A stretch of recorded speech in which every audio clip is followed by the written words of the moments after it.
Will was a failure who died in the normal world. However, as he is an anime protagonist, his life didn't end there. He was reincarnated in a new world of magic and fantasy, where he was raised by a group of 3 very peculiar demons. However, at the beginning of the anime, we see the first version of Will, where he was an ordinary person living in modern Japan, until, suddenly, he ends up losing his life, and, after that, he is transported to another world, where he finds himself surrounded by 3 demons in what appears to be an abandoned temple. Initially, Will was so afraid of the demons that he even cried. He thought that after he died, he had been sent to hell. But he soon discovered that those demons had no intention of hurting him. Quite the contrary, the monsters create Will, and then he quickly even begins to understand their language. After all, in that world, Will kept his mind as a grown man.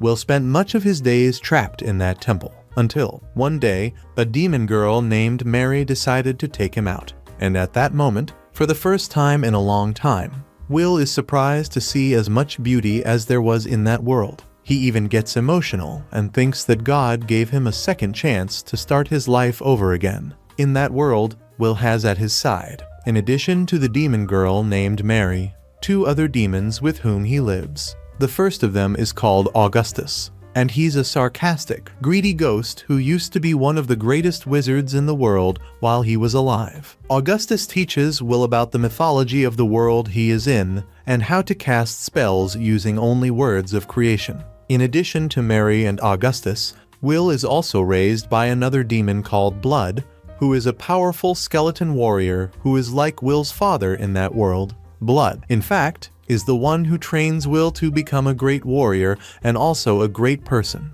As time passes, Will gets used to his demonic family and begins to have a very happy life with them. He realizes that his family is hiding several secrets from him, but he doesn't ask anything about it, as he is also keeping his previous life a secret. After a few years of training with his parents, we see that one day Blood and Augustus tell Will that he is now strong enough to have some real fighting experience. Augustus then says that Will must prepare to face Blood, and before Will even accepts the duel, Blood starts attacking him. But fortunately, Will has great reflexes, and with that he manages to dodge Blood's attack just in time. But the skeleton doesn't give up after that, and so he starts chasing Will, who uses an acceleration spell to get away from him. Furthermore, Will also creates a puddle on the path between them, in which Blood ends up comically slipping. And so, before Blood can recover, Will soon uses a spider web spell to trap him.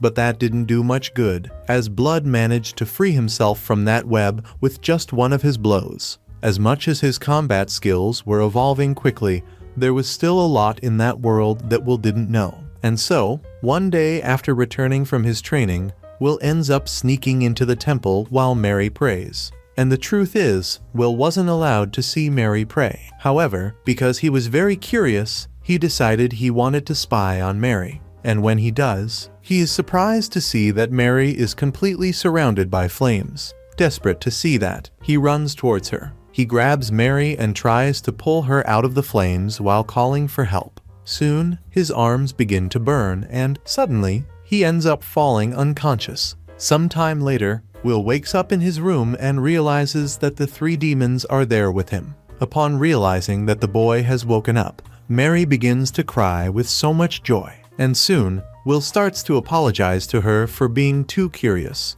Mary then accepts Will's apology and explains to him that the 3 demons used to be human. But when they died, their emotions were so strong that they did not allow their souls to have a peaceful passage. Because of this, they signed an agreement with the god of death so that they would remain in that world as demons. And she explains that because they became demons and broke the natural order, this made them enemies of Mater, who was the goddess of the earth and life of that world. And that was the reason why Mary caught fire when she prayed. After listening to that explanation, Will asks Mary to let him pray with her next time, because he wants to know how she feels when she does that. Then 5 years pass since the incident with Mary occurred. Now, Will was already 13 years old, and he was praying to the gods non-stop. He had even become able to meditate in front of them for 5 days straight. This without him needing to rest or eat anything. A lot has changed in that time, and Will's lessons with Augustus are becoming increasingly difficult.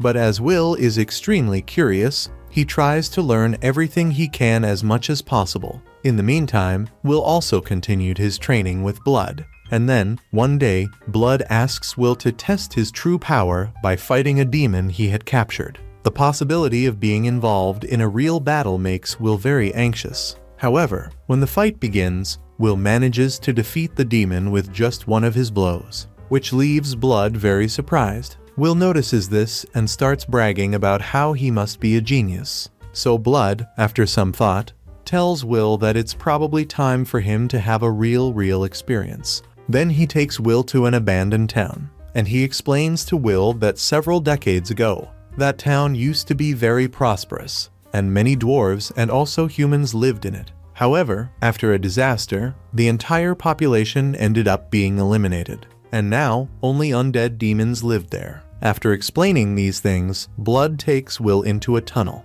and he tells Will that his challenge will be to survive in there on his own. And before Will can even say anything, Blood turns off the light and simply disappears. Initially, Will wonders what he should do. However, he starts by using his magical abilities to create some light. A few moments later, Will is cornered by some undead skeletons. However, he can easily destroy them. After that, he continues advancing until he sees a demon that appears to be much larger and much stronger than the previous ones. The demon is holding a spear, and initially, this makes Will quite scared. But soon he starts to wonder what Blood would do in that situation, and he comes to the conclusion that Blood would never run away from that duel. Thinking about honoring his master, Will goes on the attack, trying to hit the monster head-on. However, the demon can be more agile, and in addition to dodging Will's attack, he counterattacks it with a spell. Will is very surprised by that, but thanks to his combat instincts, he manages to nullify the monster's magic,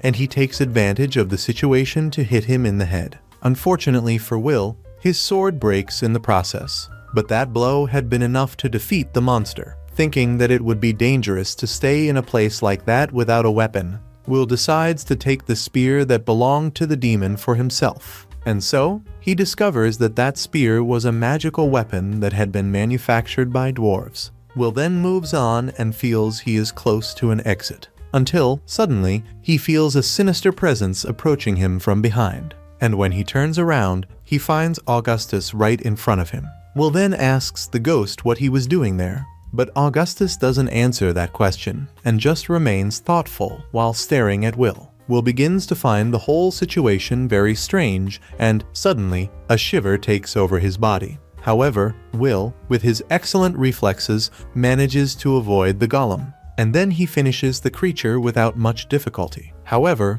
Augustus doesn't stop there, and he continues attacking Will, this time throwing rocks at him. Will runs while dodging the rocks and avoiding several spells that Augustus was trying to use against him. But Augustus, once again, decides to increase the difficulty. And, in this way, he starts to cast several spells at the same time against Will. And now, for the first time, the boy doesn't know how to deal with it. In the midst of so many blows, Will ends up tripping. And when he looks up, he sees that Gus is preparing for another attack. Now, Will is completely desperate, and he thinks he is going to die once again, until he closes his eyes and takes courage, deciding that, if necessary, he will even kill Augustus to survive. Will then takes his spear and goes on the attack, ready to finish Augustus. However, just as he is about to deliver the final blow, Will's body freezes. He drops his spear and tells Augustus that he wouldn't want to kill him, and he says he would rather lose his life than hurt someone he loves and respects so much. Will starts to cry after saying those words, and soon, Augustus' face changes completely, making him look like the cute grandpa he used to look like before. Augustus then apologizes to Will for going so far in that training. Upon hearing that, Will is relieved to know that Augustus didn't really want to end him. However, he becomes suspicious, feeling that this was not just any lesson. He felt that Augustus was definitely hiding something from him. Then they go out of the dungeon together. They both then return home, where Will decides to keep what happened between him and Augustus a secret from Mary and Blood. Later, Augustus teaches Will some spear tricks. He shows that because that spear was enchanted, it was capable of emitting light and could also shorten or expand. After that day, Will begins to regularly go to the dungeons of the abandoned city. And now he is able to deal with practically all monsters quite easily. Additionally, whenever he finds something he believes has value, he collects what he can. Augustus has also been demanding less of Will in training, as he thinks Will had already learned enough from him. And then one day, Augustus calls Will into his room at night, and he tells Will that before he turns 15, Blood would probably challenge him to a serious duel. And after saying that, Augustus makes a very peculiar request to Will. He says he wants Will to lose the duel to Blood in a way that Blood doesn't realize it. Will doesn't understand anything, but Augustus tells him that he still can't give Will any more details. But now Will is tired of feeling like his grandfather is keeping secrets from him, and decides that if he's not going to tell him what's going on, he's not going to help him either. Because of this, Will spends the next few months training his body to its limits, until the day of the duel finally arrives, and now Blood is waiting for him. When the battle begins, both draw their swords and Blood begins to attack Will with a barrage of rapid blows. Will realizes that Blood is really fighting in earnest, and at first he can only try to block his father's attacks. Soon Will is pushed back, but he then charges straight at Blood. He dodges his sword to gain momentum so he can jump and try to attack him in the chest. This causes Blood to fall backwards, and even though he was surprised by that unpredictable attack, Blood stands his ground and throws Will away, hitting his sword right in the boy's ribs. At that moment, Blood forces Will to accept his defeat by pointing another sword at him. Mary then gets involved and runs towards Will. She asks if he's okay and starts yelling at Blood, saying he promised her he wouldn't hurt Will. And after Mary gives Blood a good scolding, the three then sit together, and Blood tells Will that he did very well in the duel. However, once again, he reinforces that Will was unable to defeat him. Will recognizes this and shows gratitude to Blood and Mary, calling them both mother and father. Both are extremely happy to hear that. And Blood then tells Will that he doesn't have any special techniques he can teach Will yet. However, he presents Will with a purple sword, saying that that sword is one of the strongest demonic blades in existence. Will says he doesn't deserve that since he didn't even win the fight. However, Blood insists that he take the blade, saying that it was the mark of Will's independence. Blood compliments this by telling Will that that sword was a devouring blade, and that even the gods feared it. Blood then reveals that that sword had a very specific bonus. That blade had the ability to steal the life of whoever it hit. In other words, using it, Will could heal himself every time he hurt an enemy with his sword. Except Blood also reveals that the sword had drawbacks as well, and he says that the more someone used it, the more dependent on it they became. Will listens to everything very carefully and promises that he will be careful about using the sword. Then Mary and Blood decide to tell him the secrets they were keeping from him all this time, and they explain that long ago, all the demon lords had gathered together to conquer the world, and they were led by an extremely powerful demon, who possessed the incredible ability to create demonic soldiers and generals from his own blood and flesh. And this powerful lord was known among the demons as the Great King. And because of his ability, he often hurt himself on purpose to create an army of demons. However, with the powers of that sword, he could then hurt other people to heal himself. With these two skills combined, the Great Demon King conquered the entire continent. And the first city he conquered and destroyed was precisely the city where Will used to train. But then they also comment that when the continent was about to be completely dominated by the Demon King, the legendary wizard Augustus has come up with a grand plan to defeat him. And so, with the help of the legendary warrior Blood, and also with the help of the priestess Mary, they planned to sneak into the Great King's city so they could steal his demonic blade, because that way he could no longer heal. And with that, they could finally have a chance to defeat him. However, their plan failed because when they finally reached the High King, he ended up transforming into a gigantic demon, and besides, he was as incredible a swordsman as Blood himself. The most they achieved there was for Augustus and Mary to place a seal to trap the great demon king. However, the supreme entity of the undead, called Stagnate, decided to intervene right at that moment, and in this way she offered to wipe out all the other demons on the continent, if those three agreed to become his vassals. And the three of them, just aiming to end the great demon king's empire, just agreed to her conditions. It was after this that Blood became a skeleton and Augustus a ghost, while Mary, on the other hand, became a mummy.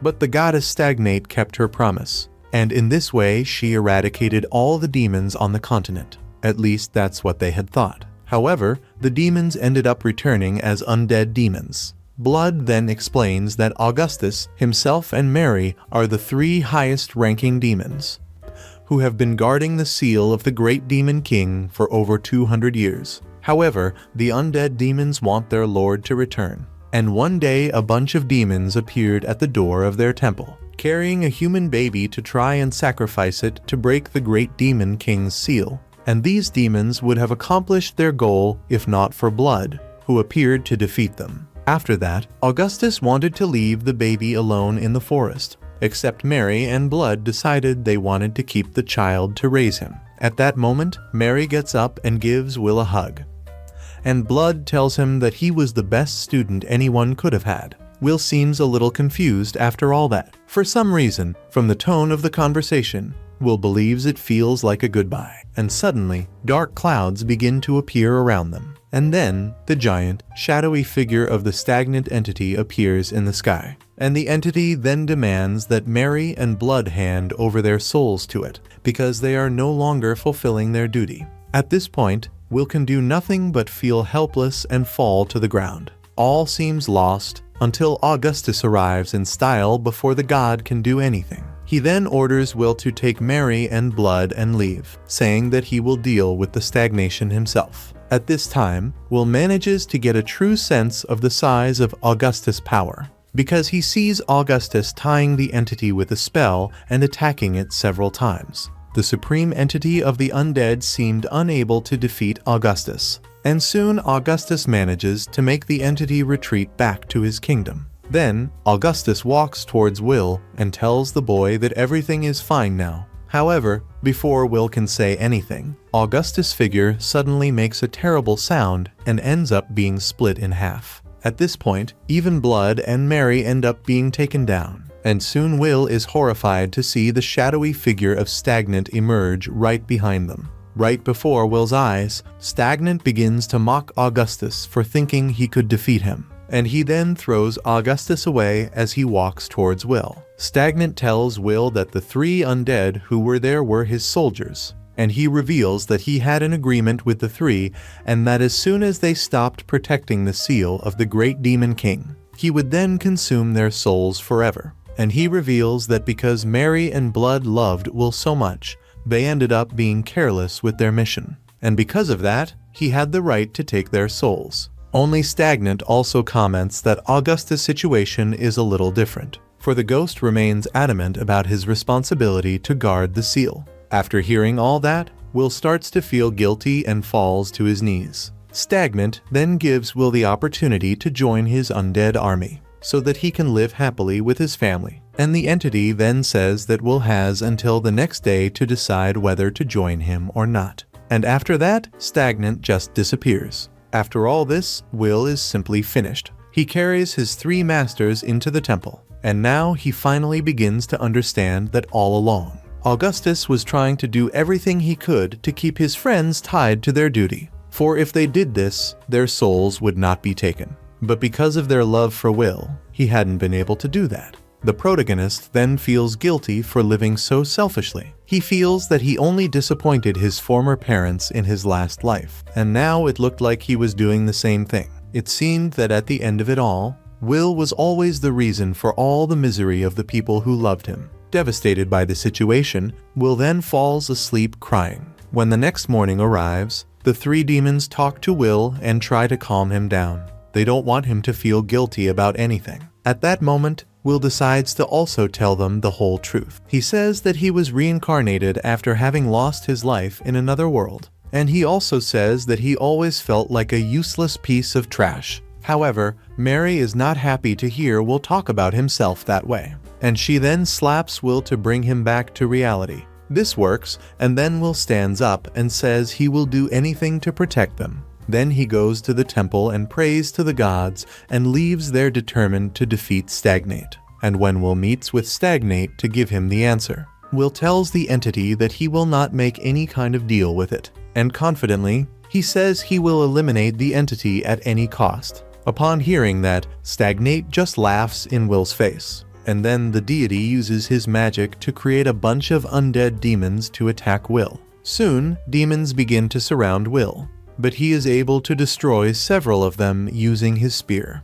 Then he uses some magic spells to trap other demons. He then uses his acceleration magic to attack the demons as they approach him. As much as he refuses to admit it, Will's abilities impress even Stagnate, but there are still many demons left for Will to face. He ends up getting hurt while facing them, and to Will's surprise, Stagnate quickly stops the demons from finishing him off. The entity stops its attack and once again tells Will that it would like to have him in its army, because his skills were truly impressive, and he reinforces that if Will accepted this, he could then live happily ever after with his family. This time, Will starts to get confused about whether to accept that proposal or not, and then Stagnate pours his blood into a chalice and offers it to Will. And to everyone's surprise, at that moment Will begins to walk towards the evil god. As he approaches, his eyes are fixed on the chalice, until he suddenly takes out his demonic sword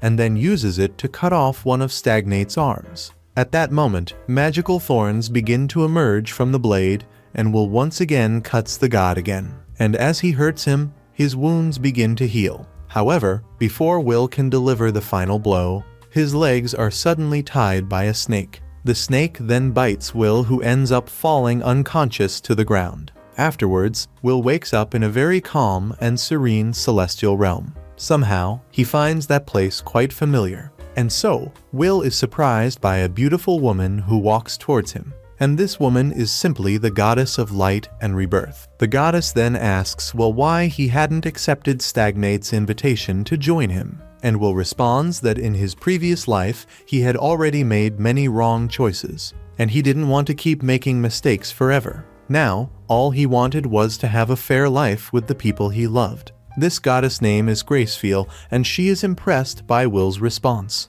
Because of this, she then grants Will her grace. At that moment, she tells Will to wake up and take an oath to walk forever by her side. Then Will wakes up and he is on the battlefield again. Quickly, he removes the snake from him, and at that moment, he falls to his knees in a small prayer, making the oath to the goddess Gracefeel. Stagnate starts laughing right in Will's face when he sees him do that. However, then, Will's body begins to be set on fire by blue flames. Upon realizing this, Stagnate begins to despair, as he knew that this could only indicate that Will had received the blessing of the goddess Gracefeel. And so, in an epic scene, Will takes up his sword and declares that he will give his entire life for the goddess who believed in him. He promises to banish all evil and suffering from the world. However, Will cuts his sword and then uses an ability called Divine Torch to purify all those undead, thus allowing them to finally rest in peace. Will then attack Stagnate using a haste spell. However, Stagnate manages to jump quickly, and he then uses a dust spell to disappear. Will, however, doesn't let his guard down. And then, Gracefeel gives you a sign. Thanks to this, he realizes that Stagnate was no longer behind him. At that moment, Will had the intuition that Stagnate must have gone to the temple. Therefore, he uses an acceleration spell and runs towards the temple. He hopes to get there in time to use the ability he had received from the goddess Gracefeel, so that his family could return to the cycle of rebirth. Upon arriving at the temple, he sees that Stagnate was actually there. Augustus was trying to contain the entity while Blood was protecting Mary. Will runs to try and help them. However, Stagnate is too close to them. Will doesn't think he can reach her in time. But suddenly, a light begins to emerge, and this causes Stagnate to retreat. At that moment, we see that Mater, the goddess of the earth, is there to try to protect her beloved follower, Mary. That was all Will needed. He takes advantage of that to use his divine torch on Mary and Blood. Upon seeing this, Stagnate tries to place a curse on Will. However, Blood takes advantage of that moment to attack him from behind. The entity manages to dodge Blood's attack. However, before she recovers, once again, Will heads towards her. Stagnate even tries to counterattack, but Augustus reacts quickly. And so, Will takes advantage of this gap to hit the entity with his blade and push it against the wall. He then begins to use several of his attacks with the demonic blade. And with each attack, he feels Gracefield's blessing. And with that, he manages to eliminate Stagnate once and for all. However, after this, Will immediately falls to the ground because he is so exhausted. His family then runs towards him and starts asking if he is okay. At that moment, Augustus congratulates him and says that he has become much stronger. Everyone is happy with Will's achievement. And Augustus then suggests that they have a celebration that night. Mary and Blood try to get up to leave, but suddenly they end up falling to the ground. Will finds this very strange, so he begins to wonder what is going on. However, the truth is that Mary and Blood already understood everything, and they then explain to Will that since Stagnate was now dead, in a way, they had broken the contract they had with him, and because of that, inevitably, they would die. Will is outraged to hear this, and once again, he feels like he screwed up. He goes into a state of denial and starts saying that there has to be a way to deal with it. However, his parents reassure him, saying that they will finally be able to enter the rebirth circle now. They say this is a good thing, and that Will shouldn't feel sad about it. However, Will can't handle it and starts crying. He doesn't want to lose his family again. His parents then ask him not to be so selfish and accept what is happening. And the only thing they ask of Will is that he be happy in his future. In this way, slowly, the spirits of Blood and Mary leave their bodies. And so, for the first time, Will has a vision of what his parents were like when they were still alive. To toast that moment, Augustus returns with some drink. And so, the three then toast to Will's adult life one last time before Blood and Mary leave for good. Very emotional. Then, Will prays to his goddess Gracefield to guide his parents' souls through the cycle of rebirth. And in this way, Will says goodbye forever to the demons that created him. The next day, he buries their bodies on top of a hill. And he then says that he will embark on a journey soon. However, he promises his parents that he will always come back to visit them. Augustus then comes up behind Will, and then the boy asks him why he is the only one still alive. The ghost then responds that this was due to him not breaking his contract. He then informs Will that he has at least 10 more years to live before he leaves, and that in that time he intends to keep the seal of the Great Demon King, at least until Will becomes strong enough to do something about it. Then Augustus delivers a bunch of treasures to Will, and he tells the boy to spend it however he wants. After all, a treasure was worthless to a ghost like him. Will is very grateful for the money, as he knows he will need it for his journey. Afterwards, he returns to his room one last time. There he dresses and prepares to depart the temple forever. Then he and Augustus walk together to the end of the road, where they then say goodbye. However, before Will leaves for good, Augustus decides that Will needs to have a last name. And so, Augustus names him Will Marry Blood, a name he created in honor of Will's undead family. Will thanks him for that, and then he embarks on his journey. He begins traveling through the forest while defeating several demons.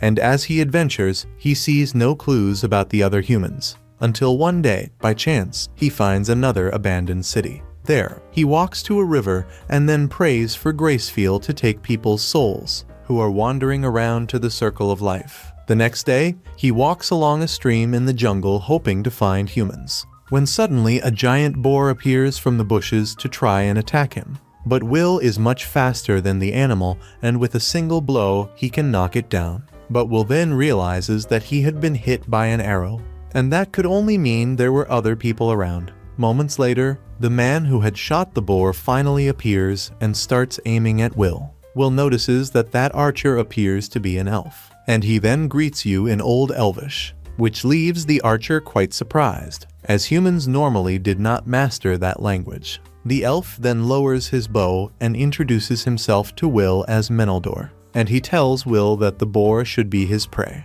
But in the end, he doesn't mind sharing some of the boar's meat with Will. The two then prepare the meal together, and then Will starts praying to his gods. After eating, the two talk for a while. After they eat, Will asks the elf to give him some instructions, and he then tells Will about a city that exists downstream. As he was adventuring without a defined direction, Will decides to ask the elf if he could follow alongside him. However, Meneldor responds that Will should not follow him under any circumstances. Then, the elf uses magic to summon a bunch of fairies. These fairies light the way for him, and then Meneldor disappears into the forest. When night comes, while Will is sleeping, the goddess Gracefeel pays him a visit in his dreams, and she then shows the boy that Meneldor and his village are about to be attacked. At that moment, Will wakes up completely scared and starts running. He tries to follow Meneldor's tracks to warn him that danger is approaching. The boy then finally arrives at a village, where he sees some humans walking. For a second, he is calm, feeling like nothing has happened yet, until, suddenly, he feels an attack approaching. Will then runs towards the men to get in front and protect them. Arrows are fired, and then Will realizes that Meneldor is not in danger. In fact, he is the danger. The elf then starts shooting more arrows at him, but Will manages to block them. While the two fight, the guards take advantage of this to alert the rest of the village about the attack. This ends up forcing Meneldor and his gang to retreat, but Will doesn't want to take it lightly, so he runs towards Meneldor and he knocks him down with a blow to his stomach. And, using his web magic, Will manages to capture the elf's other henchmen as well. Afterwards, the village chief personally thanks Will for saving his village, and the next morning, Will discovers that the village of Meneldor had been destroyed by a band of demons, and since they now had nothing, they had no other choice but to attack nearby villages to survive. Meneldor then pleads guilty to the attack and says that everything was planned by him. In this way, he asks that only he be punished for what happened. And so, the village chief then orders Meneldor to be executed. But then, Will gets in the middle of the conversation, and he asks them not to do that. He then offers to make amends for Meneldor's crimes, and, to do so, he hands over part of the money he had received from Augustus. He does this by stating that his goddess tells him to always be kind, and she tells him to always give everyone a chance to redeem themselves. Faced with that proposal, the village chief then ends up agreeing to spare Meneldor. After this, Will decides to hire Meneldor to take him to the demons that attacked his village. He intends to defeat them, as he believes that is his job as a devotee of the goddess Gracefeel. Meneldor believes that Will is a little stupid for wanting to do that, but he still appreciates his gesture of kindness. The two then continue their journey together until they reach the village of Meneldor. When they get there, they find the demons performing some kind of macabre sacrificial ritual. However, upon seeing the scene, Will believes that Meneldor's enemies are not that great. This way, Will simply sneaks into the temple where the demons are, and he then proceeds to defeat each of them one by one, while Meneldor takes care of the guards outside. After that, the two of them together search the village for survivors, and they also prayed for those who had left. As Will always did, he asks Gracefeel to guide them to the next life. Now, finally, Will has Meneldor's appreciation, and the elf then takes Will to his adoptive grandmother's house, who had happened to transform into a high-ranking strong ghost. Will then purifies Meneldor's grandmother's soul so that she has a peaceful passage. And she then tells Will about a hideout where demons were hiding in the forest. Later then, thanks to Will, the residents can finally return to their lives and their homes, even though many things in the village are completely destroyed. So, at that moment, Meneldor takes Will to a place where he talks about his past. He tells Will that his mother liked humans and that he was even a half-blood elf. Meneldor reveals that he fled his village in the past because of the intimidation he suffered after his mother left. He says that it was after this that he became an adventurer and that he had a teammate, but he was betrayed by him, until, somehow, he ended up arriving in that village. And there, after meeting his grandmother, he began to change and follow the correct path. However, while he was an elf who took time to age, his grandmother, on the other hand, was aging. And he confesses that, after losing her, he often ended up feeling lonely. After saying those words, Meneldor suddenly changes his stance, and he then asks Will to bless him as a Gracefield priest. Well, after seeing all the good Will was doing, now he wants to join as a devotee of the goddess. Will is surprised by this, but he then decides to bless Meneldor. Then they return together to a party that the villagers had prepared exclusively for them. The next day, they begin to restore the village, and to do so, some residents need to go to the nearby town of Whitesail to get supplies. Will becomes interested in visiting that city, and this leaves Meneldor simply shocked. He couldn't believe that Will didn't know the city of Whitesail yet. After all, this was the largest city in the southern area of the Fertile Kingdom. Knowing this makes Will even more excited to get to know the city. But before going there, he plans to explore the ruins of the place to see if he can raise some funds to help restore the village. Sometime later, when Will and Meneldor return from a successful mission, they see two people being chased by a gorilla. Will decides to protect them and begins to intimidate the gorilla, following a lesson he had learned from Blood about facing beasts. And so, just after facing Will, suddenly the gorilla runs away. This makes the girl Will had just saved really impressed. She then introduces herself to him and says her name is Rubina, and she is accompanied by a man called Antonio, who is a merchant and traveler. Meneldor and will also perform for them. And so, they discover that the pair were traveling to Whitesail. However, the guards who were supposed to protect them during the journey were scared and ran away when they saw a gorilla. Upon hearing that, Will sees an opportunity to do business with them. He then makes a deal to accompany them as his guards to Whitesail, and they, in return, would help them get discounts on the items they needed. Robina and Antonio then accept this agreement, and so they begin their journey together. During the journey, they pass through several villages, and Robina enchants everyone with her incredible voice. Antonio, on the other hand, always takes the opportunity to open a store and do business wherever they go. To advertise, he even asks Will to cure some people, because in this way he would spread the name of his goddess and also attract customers to his store. One night, while the four are resting in an empty warehouse, suddenly, Robina starts singing a song about 3 legendary heroes. And as it happens, these 3 legendary heroes were Blood, Mary, and Augustus. Will is very excited to hear that, and he then discovers that the song talks about years before they became the famous heroes. The song talked about when the trio had saved a half-elf girl, who had been chosen as a sacrifice to a dragon that was attacking her village. To save his beloved, the half-elf girl's boyfriend offered all the money he had to convince the trio to face the dragon, and luckily for her, they accepted her mission. And not only did they defeat the dragon, they also gave the young couple a dagger,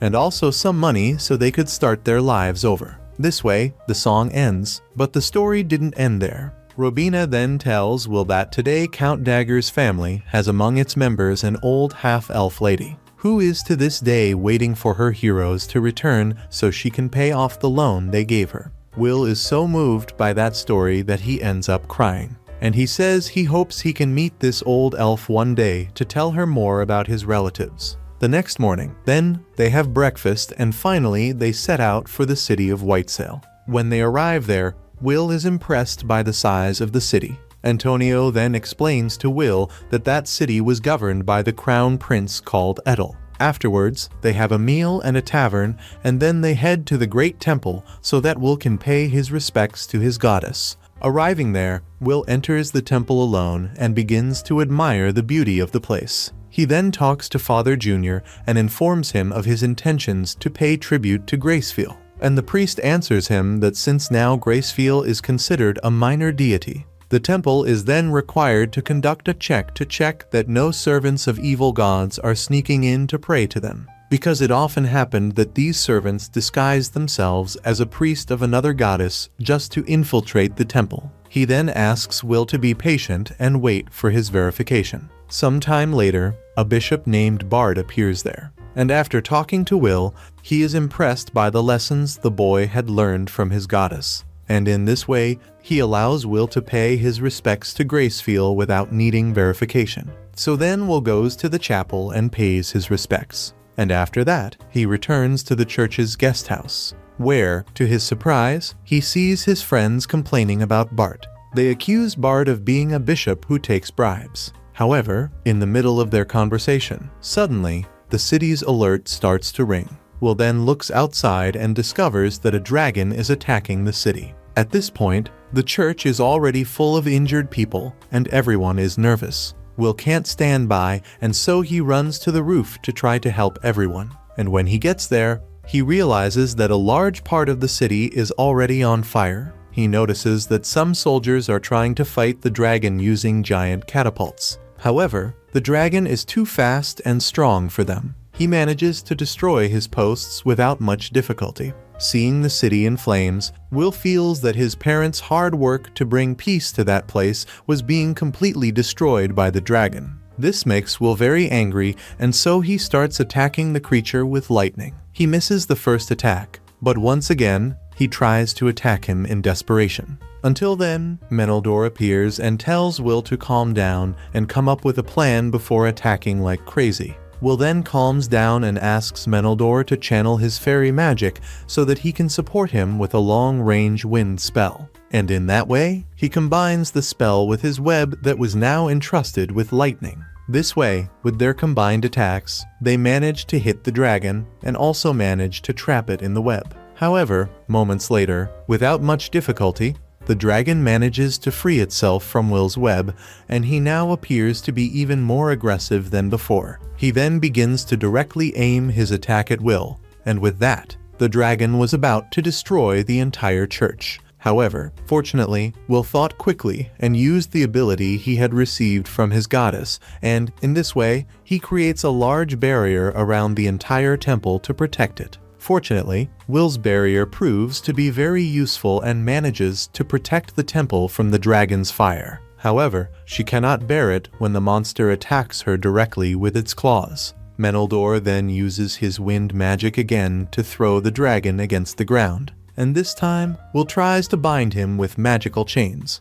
However, the dragon simply tears these chains apart. Will then decides to go into rough combat and attacks the dragon. He even hits the creature with his blade, but the dragon is still not defeated. The only thing that happens is that the dragon seems to get angrier, and once again, he now heads towards the temple to attack. With no time to come up with a plan, Will simply jumps on the dragon's neck and begins trying to strangle it. And, to everyone's surprise, at that moment, Will simply throws the dragon to the ground, and uses all his strength to break his neck. In this way, he finally defeats the monster.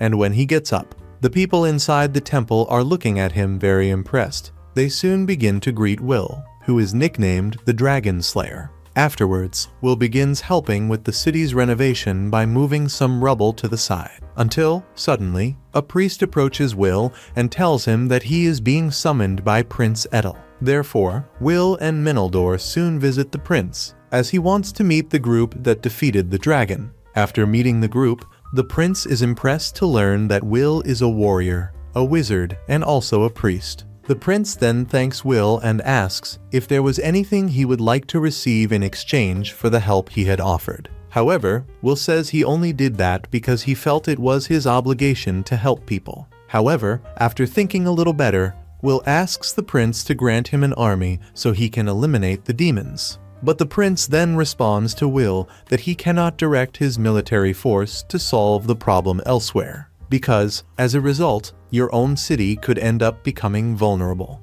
After not getting what he wanted with the prince, Will then goes to a tavern to try and look for some hunters to join him. Since he doesn't have much money, he hopes that some hunters will at least decide to join him because of the fame he has achieved.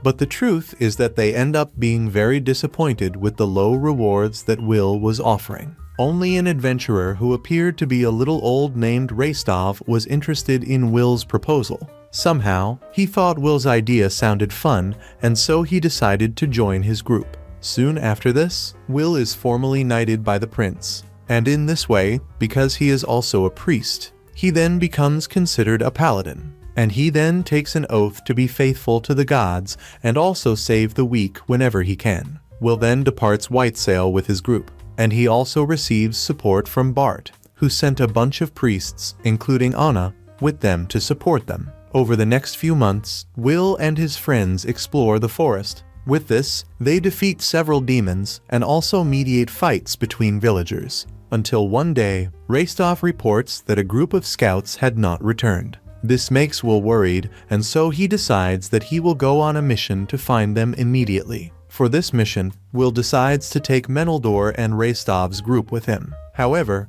while they are searching, they soon find the bodies of the scouts passed out. And next to them, there is a gigantic demon footprint. Moments later, they are surrounded by demonic beasts. Soon, they also enter formation. Then, Will and Meneldor strengthen each other with their powers. The battle soon begins, but while Will and his friends are trying to keep the demons at bay, suddenly, a giant monster, whose mother had many fathers and babies, arrives on the cliff right behind them. Meneldor then identifies that monster as a chimera. He tries to attack the creature with his earth magic, but this ends up not working, and in the end, he is then attacked by the monster. The chimera then shoots a black fire that burns Meneldor. Will starts screaming as he tries to save him, and to do so he uses his lightning magic. But right at that moment, a snake beast hits Will and interrupts his spell, which ends up causing Will to hit himself with his own magic. At that moment, Will falls to his knees, and then, in a fit of rage, he slashes the snake that attacked him with the demonic sword. He starts fighting without caring about his defense, and as he defeats the demons, the sword uses its magic to heal him. Consumed by his rage, he practically destroys all the monsters, until Reinhard takes him out and asks him to save Meneldor. Will then runs to his friend and starts crying as he sees his burned body. He uses his healing magic to try to save him, but in doing so he ends up losing consciousness. When he wakes up, he is back in the village, and Reinhard then tells him that the chimera has escaped, and then they took advantage of this to retreat. Will then receives the news that Meneldor is still alive, but he remains in a coma. And at that moment, Reinhard forbids Will from visiting him until he gets better. So Will rests as he begins to wonder where it all went wrong. Later, he walks in the rain towards Meneldor's room, and after reflecting a lot, he came to the conclusion that because he was very strong, he ended up forgetting the fragility of his companions, and that's why he ended up putting them at risk. When Will finally arrives in Meneldor's room, he thinks a little more and realizes that he would like to have friends like his parents, for they were as good warriors as he was. Will uses his magic to cure Meneldor, and in the meantime he decides that he no longer wants to depend on anyone, and that he will save everyone and everything alone. Then, Will leaves the room, and moments later Meneldor wakes up. He realizes that his friend was there, and so he goes into the forest to find Will. And when they meet, Will tells him that he will defeat the demons alone, and that he didn't need anyone's help for that. Meneldor is furious when he hears that, finding Will's attitude very selfish, and so he attacks him. However, he doesn't even have enough strength to make Will move. Will doesn't want his friend to fight in vain, and so he breaks one of Meneldor's arms just to immobilize him. But then Meneldor does the unimaginable. He gets up and uses his fairy magic to start throwing rocks at himself. And because of this,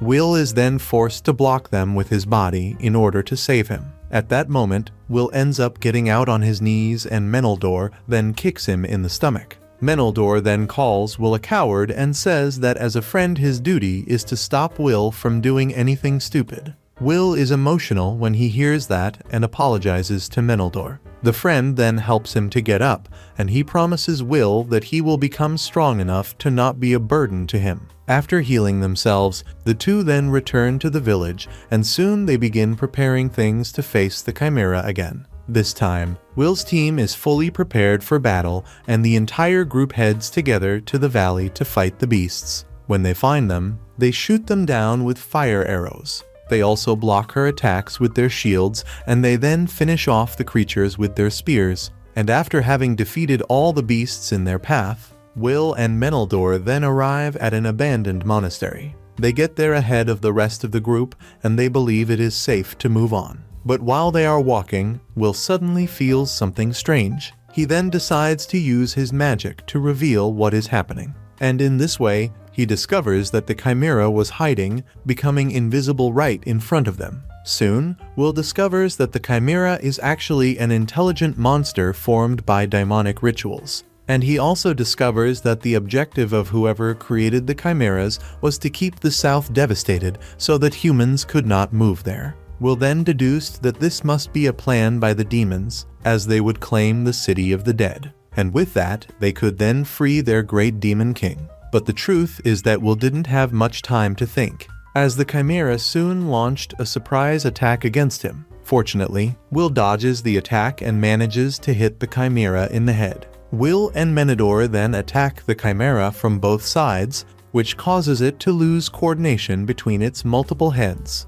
And after some difficulties and coordinated attacks, the two finally manage to defeat the Chimera. They then plan to keep walking to fight the boss monster. However, when they enter the monastery, they discover that Rystov has already done this for them. After that, they return to the village and Menador informs Will that more people will arrive there soon. After all, the danger from the beasts had now been resolved, and he tells Will that he should become the new lord of that land. Will is confused to hear that, but Menador calls him an idiot. He says that Will had everything to become a good lord and be recognized by everyone. After all, he had divine protection and also had the support of the prince and the church. Adding this to the respect he had gained from people, he would obviously become a great lord. The problem is that Will wasn't expecting this responsibility, and he ends up panicking when he realizes this. But ultimately, he decides that if it's to help his friends, he'll do whatever is necessary.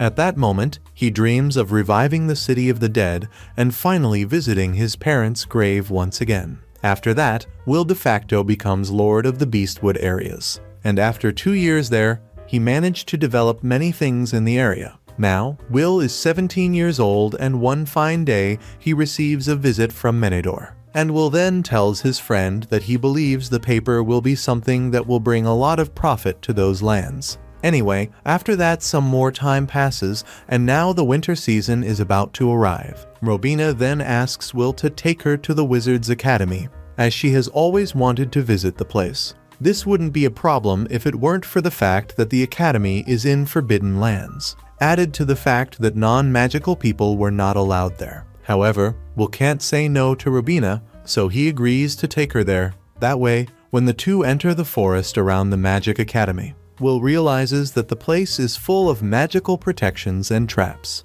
Because of this, he gives up the idea of trying to sneak in, but as he doesn't want to disappoint Robina, they then suggest that they go to the front door and simply ask for permission. The problem is that not even doing this ends up being easy, for there is a magic in the forest to confound any stranger, so that people who get lost there end up walking in circles forever. However, being an expert in magic, Will understands the trick, and he then uses a spell to reveal the real path to the entrance. As they move forward, they encounter an old, disheveled man who is sitting near a campfire. They then approach and introduce themselves to the old man, who tells them that he is just the Academy's humble caretaker. But still, he is very friendly and invites them both to rest for a while. He then explains that only magicians can enter the Academy, and while they are there together, the old man asks Will to show him some magic, but Will responds that he can't do that, for according to his master's teachings,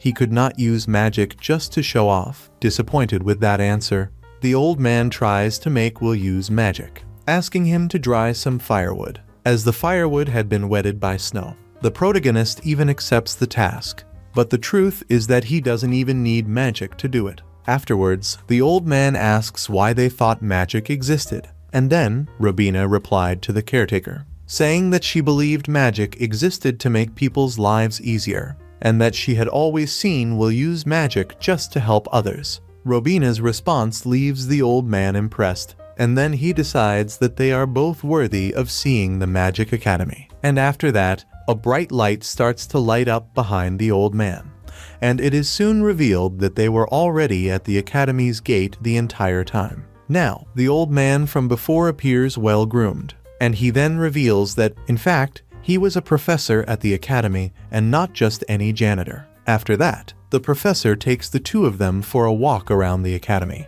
and during the journey, they pass by the library, which was the part Robina most wanted to see. She shows her gratitude to the teacher, and he then gives them permission to read anything they want on that floor. Robina has one book in particular that she wants to find. And yes, she picks up 2 books so heavy that she can't even carry them. Will gets the books for her, and upon reading the titles, he discovers that one of them is about the Academy graduates, while the other book was a book of historical records of that area. For some reason, Robina stays studying those books until night falls, and after that, she leaves there with Will. They thank the teacher for allowing them to visit the Academy, and after that, they leave. On the way back, while they are walking, Will asks Robina why she was reading those books, and Robina then responds that she had once traveled with a beautiful and kind magician, with whom she had many of her happiest moments. However, she says that at a certain point they had to separate because their destinies were different.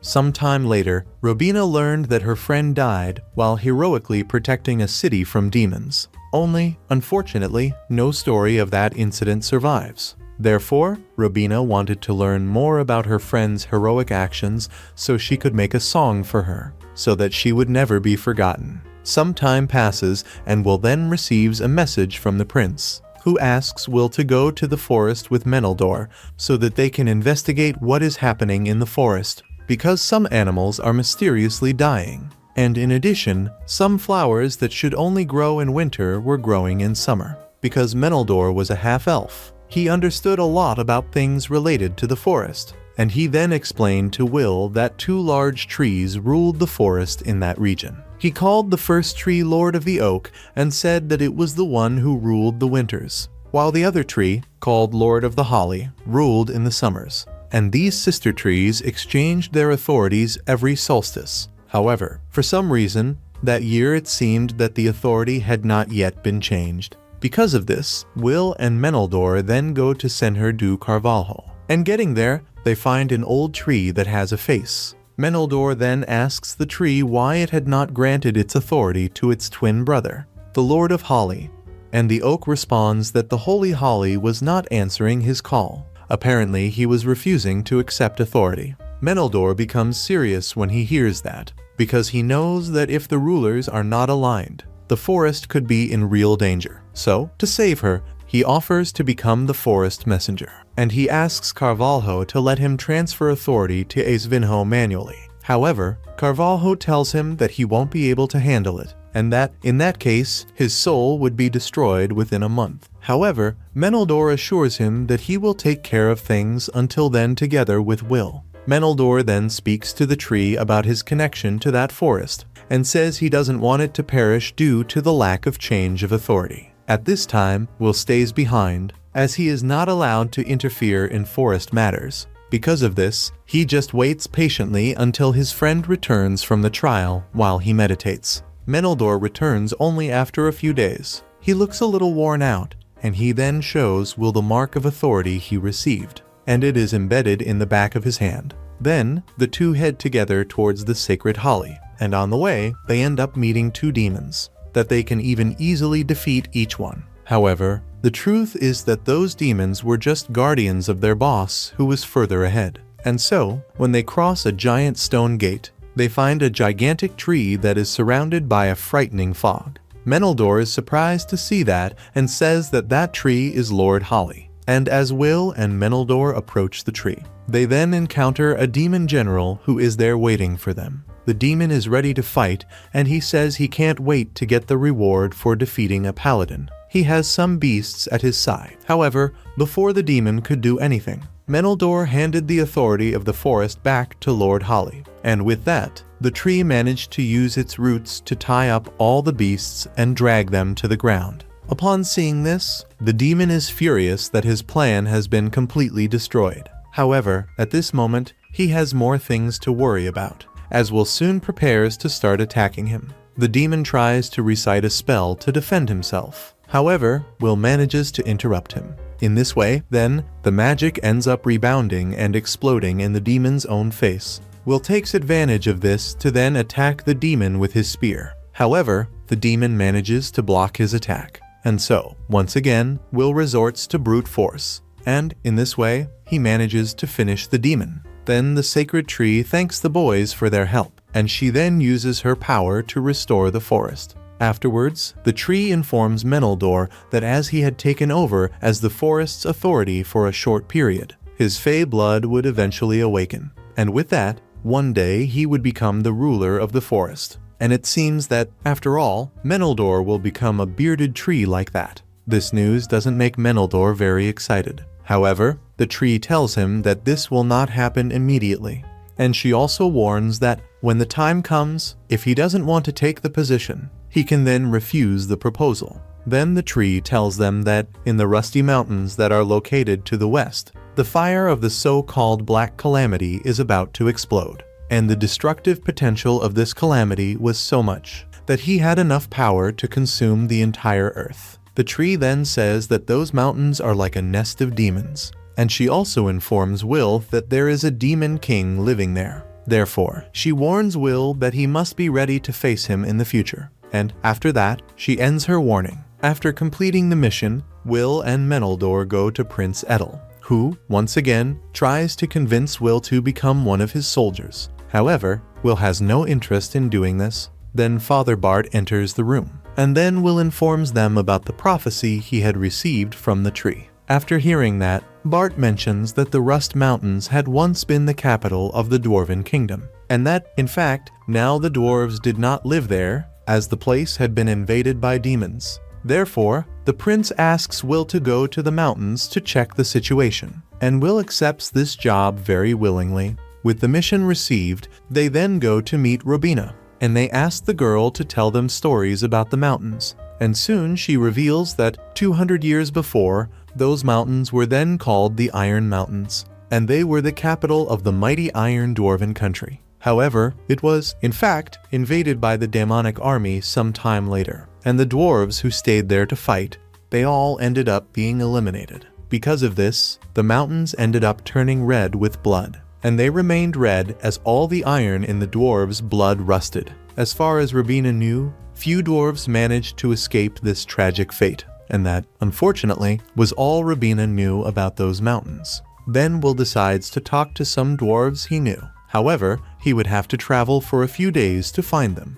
When they arrive in the city, they find Antonio, and they ask their friend about the dwarves who had arrived in the city about a year ago. Antonio then tells them where they can find the leader of the local dwarves. And at that moment, Will remembers that Augustus taught him some things about the world of dwarves. Dwarves were known to be master craftsmen and were also often the bravest warriors. Thinking about it made Will pretty excited to find them. When the next morning arrives, Will is training with Meneldur. He then realizes that someone is spying on them. And, curiously, it's a dwarf there. However, contrary to what Will had learned about dwarves, this dwarf seemed quite cowardly and he seemed to run when he saw Will. After some time, that same day, Will decides to visit the dwarves' place, and he realizes that everyone is working hard there. As Will was the lord of that city, as soon as the dwarves see him, they begin to pay homage to him. Will then addresses the leader of the dwarves, named Agnar, and he also talks to his uncle, called Grandir. Together, they sit down to have some tea, and Will decides to start a conversation by asking why they came to Beastwood. Surprisingly, Grandir responds that they had come there just to die. Agnar then reprimands his uncle and starts speaking in his place. He explains that his uncle is a bit spiteful, as he is one of the last survivors of Iron Mountain, and because of this, he had spent much of his life in a deep depression. Notably, Grandir becomes emotional just hearing about the Rust Mountains. At that moment, he reveals that he always dreamed of reconquering those lands. However, now he was very old and could do nothing. Now the dwarf was humble again, and he says the truth is that they are just there to ensure peace for the younger generation.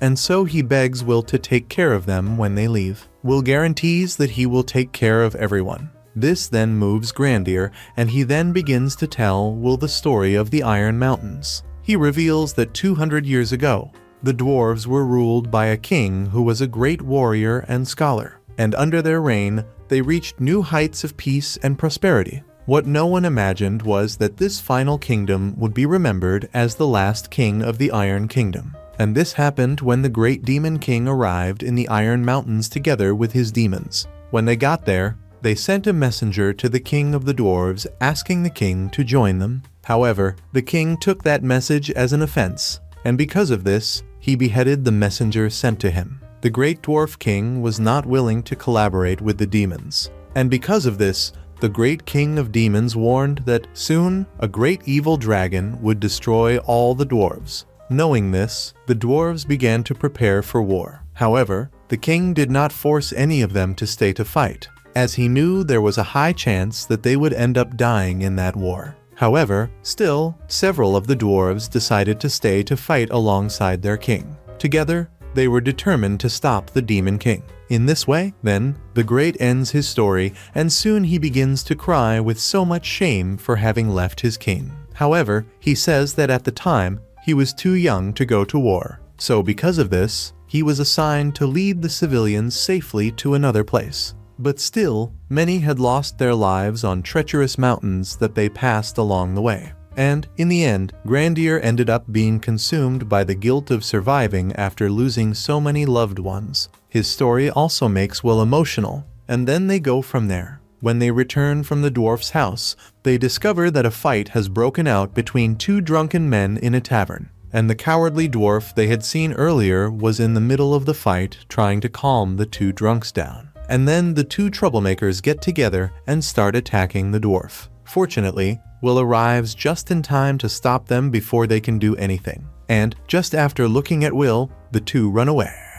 Sometime later, the dwarf who had been attacked finally wakes up, and he becomes very nervous when Will asks him his name. However, he introduces himself to them as Rue. To the dwarf's surprise, Will praises his endurance. Then, the tavern manager asks Will to cure his father, as he was the one who used to take care of the tavern. However, he was very sick. Will agrees to cure her father, and in exchange, he gets a night at the tavern on the house. When he returns, he finds that Rue has already repaired the door that had been broken by the troublemakers. This leaves everyone in the tavern impressed with the dwarf's skill. But even so, he doesn't show any confidence in himself. Afterwards, Will and Rue share a meal. And while they eat, the dwarf confesses to Will that he has always been a big fan of his. Rue also reveals that he was the prince of the dwarves, and that, because of this, he was always raised as a protected child. That was why he felt so useless and unconfident most of the time.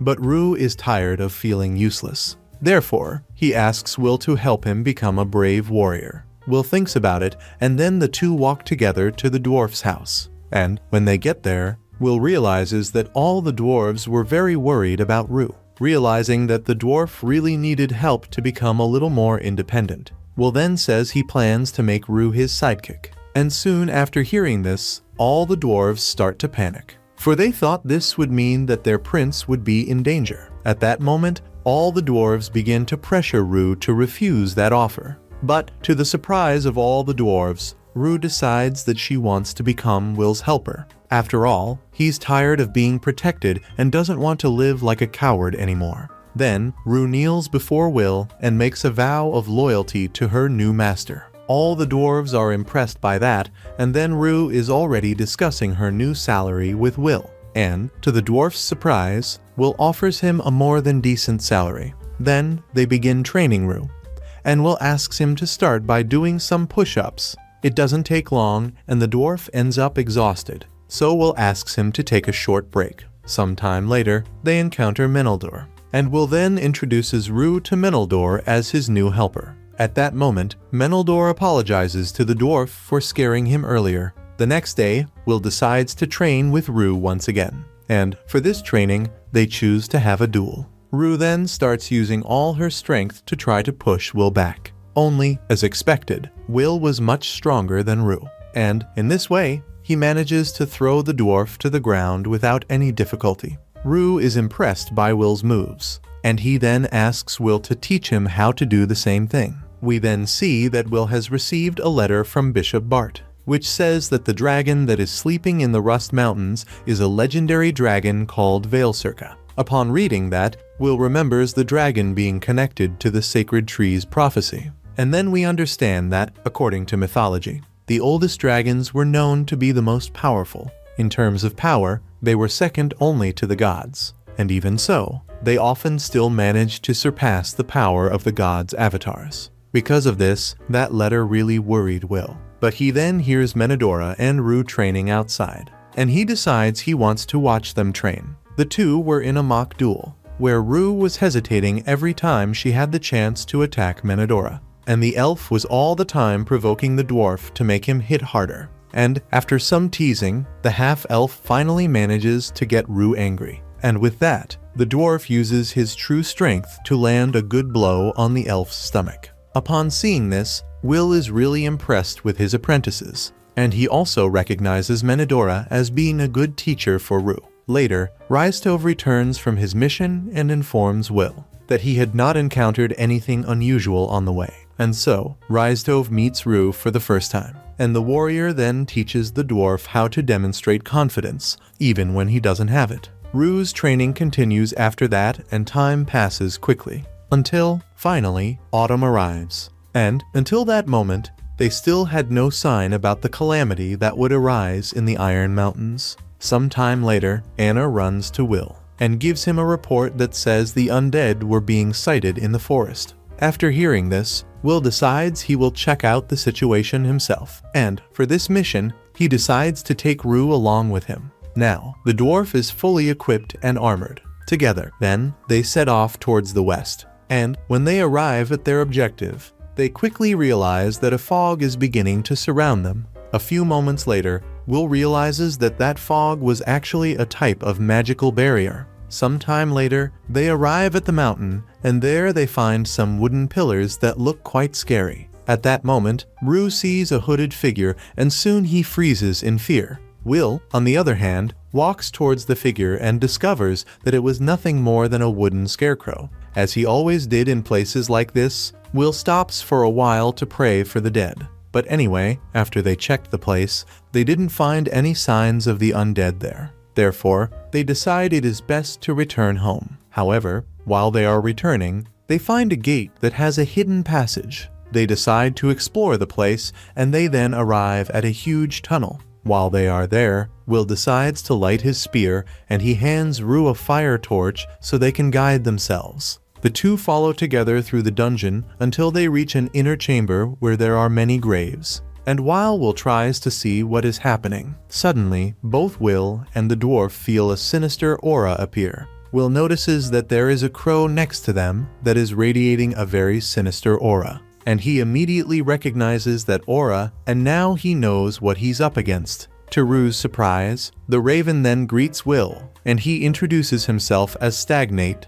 the god of death. And the crow then asks Will what he was doing there. Will is already prepared for combat, but Stagnate says he is not interested in fighting at that moment. In fact, he says he's just there to deliver a message to Will. And he then reveals to Will that after having lost his body in their battle, it would probably be many years before he could return to the mortal world. Then, Will is overcome by a severe headache, and he then sees the image of a black dragon forming in his mind. Will suddenly falls to his knees, and for the first time he begins to shake with fear. And Stagnate then declares to Will that he will soon fight that dragon, and the entity then declares that this battle will be Will's undoing. However, Stagnate says that if Will accepts becoming a coward and running away from the dragon, he will then be able to live, but he will not be able to save the world as he would like. And then the raven says that if Will doesn't trust his words, he can then confirm with the goddess Gracefield that everything he said was true.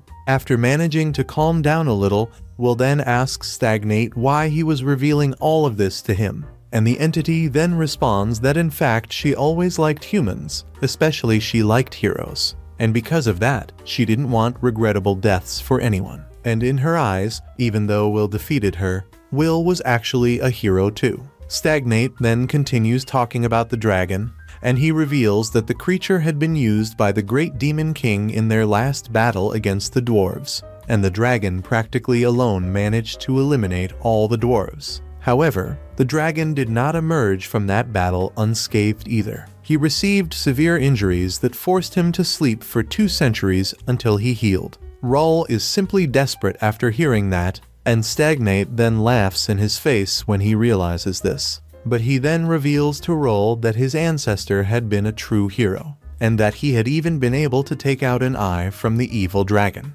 At that moment, Will is surprised to realize how kind Stagnate is being to them. Then, Stagnate adds that over time, he will become a greater hero than the last king of the dwarves, and that in the end, he will be able to defeat the dragon. However, the god says that this is not what will happen now. Mysteriously, at that moment, they both feel the ground start to shake, and then Stagnate reveals that this meant the dragon had awakened. At that moment, Will and his apprentice retreat before the dungeon collapses. They then arrive at the mountain, where they realize that the place has been infested by demons. They both fight the demons, but as Roll is still a bit inexperienced, in many moments Will needs to save his own skin. And when they finally manage to defeat all the demons, they hear the dragon roar once again. And just the noise of the creature's roar makes them both tremble in fear. Now, Stagnate is back there, leaning against a pillar, and he then reveals that just the dragon's roar was capable of making several creatures go crazy. And he also explains that the demons that had attacked were doing so precisely because of the dragon's noise. Then another crazy creature appears trying to attack them. Will realizes from the noise that he must be a giant. At that moment, Stagnate asks Will what he is going to do against the giant. And Will responds that he will subdue the giant without having to hurt him.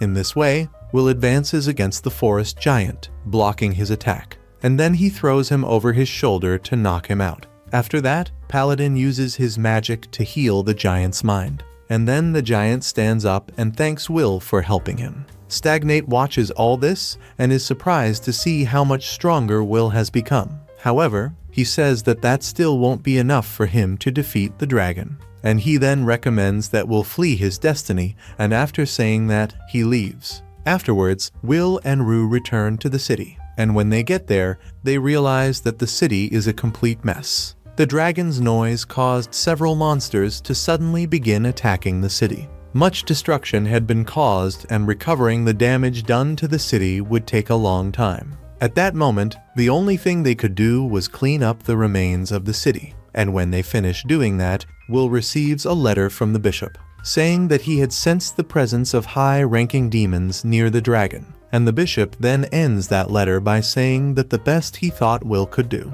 it was to escape so that he could survive. For the first time, we start to see Will actually nervous about the situation, and he then decides to pray to his goddess for some guidance. However, for the first time, he had no answers from his goddess. Will gets even more scared after that, and suddenly, Menildor enters the room saying there are some issues Will needs to deal with. The two then look out the window and notice that the dwarves are gathered at Will's door. And what the dwarves want is to know if the paladin intends to face the dragon, because if he does, they want to be able to support him in this battle. However, as most of the dwarves are a bit old, Will says they can't help. Will didn't want to risk anyone's life. However, Menildor and Rue tell him that they will join him no matter what. And besides them, the dwarf Garrus also offers to be their guide on that journey through the mountains. Then Raistove also appears there to join them. He says he would love to carry the glory of being one of the dragon slayers.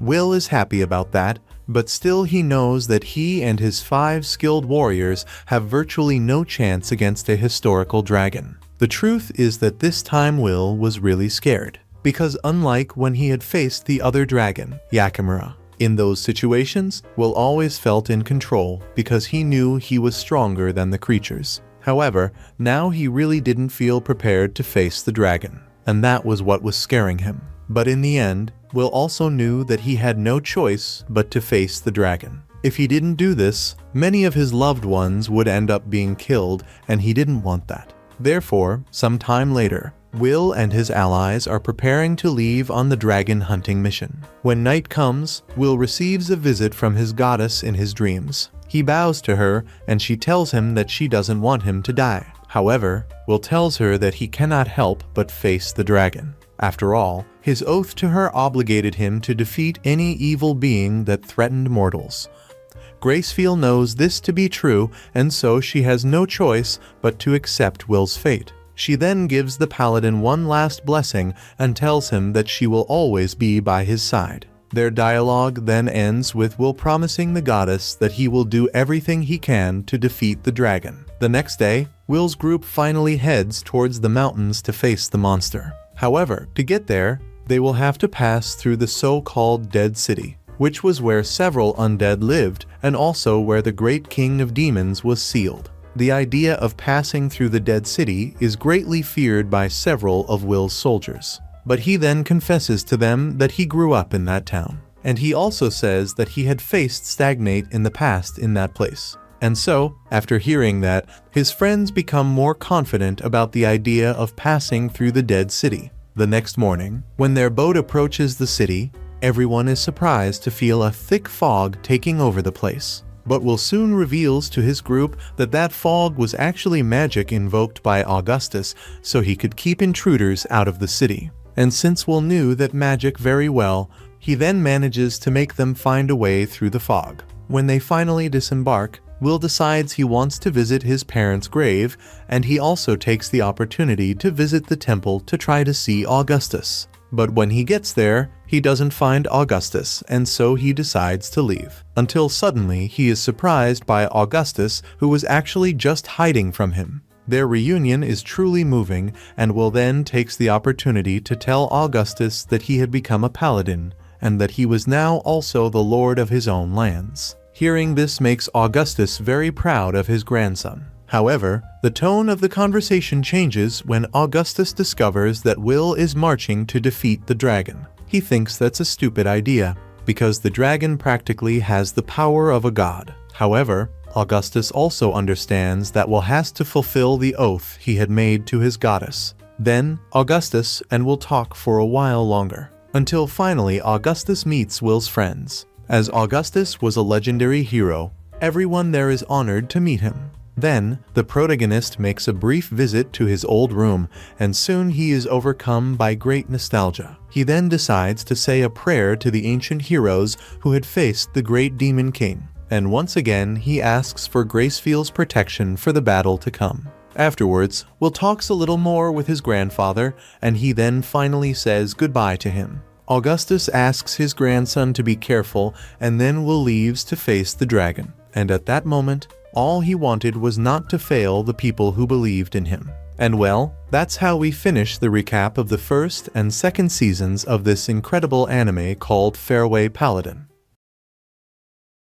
In this anime, we will meet the protagonist named Ike, who serves as a commander within the Demon Lord's army. With his skill and power, he became an invaluable asset within the demonic army. Everything would be fine if it weren't for one small problem, because Ike is secretly a human among demons. And at the beginning of the anime, we see that a war is happening, where the orc troops then manage to cross the walls of a castle thanks to some explosions, which were strategically provided by Ike very close to the base of the wall. And while all this is happening, Ike is watching from above along with the orc leader, and he seems very pleased with the results of his troops' invasion. He was successful in his invasion because he followed Ike's advice. Unlike the orc, he doesn't seem at all surprised by that result. The protagonist could see that victory was practically guaranteed when he was assigned to supervise that operation. And meanwhile, within the castle grounds, humans and demons are locked in mortal combat. But the demons are much better prepared for this battle, and with their incredible strength, they are managing to massacre humans. And while all this is happening, we see the knight captain inside the castle. And while all this is happening, we see on the other side a captain who is safe inside his castle, watching his men die one by one. He thought he was there alone until he realized that Ike had found a way to invade the room. Soon, the knight captain realized he was in trouble, so he turned to Ike asking who he was. Ike answers the question and introduces himself as commander of the 7th Undead Brigade of the Demon Army. And then, he informs the knight captain that in that battle, he no longer had many options left. After all, at that moment, the human army soldiers were almost all dead. Afterwards, Ike tells the captain that he wants to take that territory for the demon army. And then he asks the captain how he will want to resolve that situation, whether it will be the easy way or the hard way. But the captain doesn't want to leave like a coward, so he launches a desperate attack against Ike. However, Ike was not surprised by this, as he already expected that he would have to resolve that situation the hard way. Therefore, the protagonist soon launches a point-blank spell that hits the knight captain squarely, and in that way, officially, Ike won that war. Shortly afterwards, the orc leader enters the room to congratulate the protagonist on his victory. And normally, in a victory situation like that, the most common thing to do would be to eliminate all surviving members of the enemy army. However, in this case, Ike had other plans for them, and surprisingly, he asks the orc leader to provide first aid to the Knight Command, and he asks that the same be done for all humans who have surrendered. At that moment, we see that Ike is being watched by a witch through a crystal ball, and she seems quite impressed with the fact that the protagonist managed to take down Castle Arsinoe with such an organized attack. Clearly, the witch is interested in Ike's combat potential. Then the scene cuts back to the castle, where Ike is wrapping himself in a barrier to try and get some privacy. He feels guilty for hurting so many people, even though he knows it is necessary to win the battle. But the truth is that, even though he is very good at combat, he knows that he will never truly get used to all the bloodshed that happens in war. It's not common for a demon to show as much empathy as Ike does. But the truth is that Ike only thinks that way because he's hiding a secret. He is a human who is disguised among demons. The truth is that Ike was found by his former master when he was still a baby. His master was an extremely powerful old wizard with white hair named Romberg. And Romberg knew a lot about the world, and also knew about the advanced civilization that once lived in. Over the years he lived with Ike. He taught all the magic he could to his disciple. But unfortunately, Romberg had already died some time ago. And before he died, he told Ike that he should never tell anyone about the ancient civilization because people's greed would bring disaster if they found out about this. And besides that, there was also another thing that Romberg had asked of his apprentice. And what he asked was that Ike never let himself be seen without his cloak or his mask, for he knew that the demon lord would not spare Ike's life if he found out that he was a human. Therefore, from that day on, Ike never took off his mask again. And even now, after so long, he still only manages to remove his mask because of the powerful barrier he erected around him. With that barrier activated, no one can enter the room without Ike's permission. Except, unfortunately, this didn't apply to people who were already inside the room when the barrier was erected. So, have you always wanted to draw your favorite anime characters but think you don't have the talent? Here on our channel we have the perfect solution for you. We've formed an exclusive partnership to teach you all how to draw anime quickly and easily. Even if you think you don't have the talent for it, you will learn from Noah Williams, one of the greatest experts in the world of anime. Drawing anime has never been so simple, and it doesn't matter if you are a beginner or already have some experience. From the first class you will see the results. You will learn very quickly. The link will be in the video description, and only you can access and learn today. Suddenly, Ike looks down and sees that the maid was hiding under the table. She soon starts begging him not to kill her. She says she won't speak a word to anyone about his secret, and then she accidentally hits her head on the table and falls. Ike goes to the maid to check and discovers that she is still alive after the blow. But the truth is he wouldn't want her to be, as he managed to keep his identity a secret for over 20 years. And now, after so long, her secret was at risk. Ike didn't know what he would do about it, but he didn't have much time to think. Seconds later, the orc leader knocked on his door wanting to speak to him. The orc leader then informs Ike that they have successfully taken the castle, but he's finding it strange that Ike is letting so many humans stay alive. Ike responds to that by saying that it wasn't a problem, since the new demon lord didn't care about the death count. He just wanted the job done and the territory conquered. The orc accepts that justification, but he says that he hoped to massacre all humans. After all, that's what orcs do. But once again, Ike thought quickly and then asked the orc what the purpose of doing that would be, because if they let the humans survive, the humans could then pay taxes to them. Furthermore, Ike says that that city is a commercial city and that they needed humans to carry on business there. Soon after, Ike and the orc meet some humans who want to talk to Ike. The orc doesn't like that and tries to scare the humans for trying to talk directly to the big Ike. However, the protagonist tells the orc that everything is fine, and he then allows the village chief to speak to him. In the conversation, the chief says that he accepted that the city was now under the control of the demonic army, and he then questions Ike about how much they will have to pay in taxes to the demon lord from that moment on. And to the boss's surprise, Ike says they can continue paying the normal amount they already paid before, but he makes it clear that if any of them try to resist the demon lord or rebel for any reason, in that case there will be no mercy for them. After that, Ike realizes that something strange is happening, and moments later he realizes that he has been teleported to a dark room where a giant monster is standing right behind him. Ike is almost hit in the back, but he manages to jump out of the way before that happens. The situation was bizarre, but apparently it wasn't the first time this had happened, and we soon understood that Ike was being summoned there by the witch. And even after complaining to the witch for being there against her will, Ike decides to defeat the monster by using his staff to cast a powerful spell against it, defeating the creature with a single blow. The witch watches that scene, impressed by the protagonist's abilities. At this moment, we finally discover that the witch's name is Saphira, and she is Ike's direct superior within the demon army. Furthermore, she is also the only demon who knows that he is actually a human. The two talk a little there, and Ike then asks her to do him a favor next time. He asks her to send a regular messenger to talk to him instead of teleporting him out of nowhere. But the truth is that Saphira likes to catch Ike off guard with her teleportation. He knows he has nothing to do about it, and then he asks her if she summoned him there because of the battle in the castle. But she responds by saying that she didn't call him there for that reason, and she then reveals that she only summoned him there because the demon lord would like to meet him in person. Ike is shocked to hear this, as he knew that Daira Okuten, the great demon lord, was a living legend, and with that call, Ike would be the first brigade commander who would have the honor of meeting meeting him. Even though I was excited about the possibility of that meeting, Ike wonders why the Demon Lord would want to see him. Sapphira responds to Ike that the Demon Lord would probably like to see him because of his performance in the last battle. After all, Ike had managed to take over an important enemy castle just 1 week. Then the two begin to go together to the Demon Lord's castle. Ike also didn't expect the meeting to be so immediate, but he puts his hand on Sapphiro's shoulder, and she then teleports them both away.